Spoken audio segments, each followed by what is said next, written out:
So I have a super simple tactic you guys can employ, and this is going to happen inside of your guys' follow-up. So if a lead has come through the door, regardless of who you're advertising with or where you're advertising, when a lead comes in the door and then you're looking to bridge this gap to the point where you get someone on the phone and get them in the schedule and then ultimately in the door in your practice to move forward as a new patient, we have to do everything we can to cross this gap, to bridge this chasm, to be able to ultimately get them in the door as a new patient. And this is a very, very simple tactic you can employ without having to invest any time or purchase any software or anything else out there. Okay, when this lead has come in and now your team is calling and texting and emailing to get a hold of this person, when your team makes their very first calls, this is a really important thing you can do. Okay, when you pick up the phone, when you call them up, if they are like me and probably like you, we are all very used to not answering phone calls that we don't recognize. And when you call them up, your number will be a number they don't recognize, so they don't answer. Okay,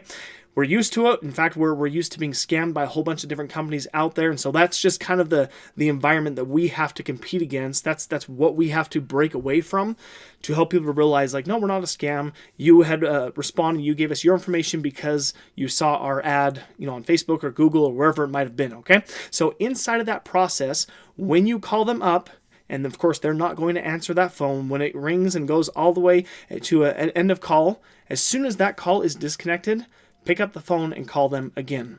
Like literally back to back. This is actually called a double dial. It's a very, very simple tactic you can employ, but the cool part is when I see that number calling me a second time, instead of ignoring it, I think, oh, you know what, this is probably important. Let me see if I can get this real quick.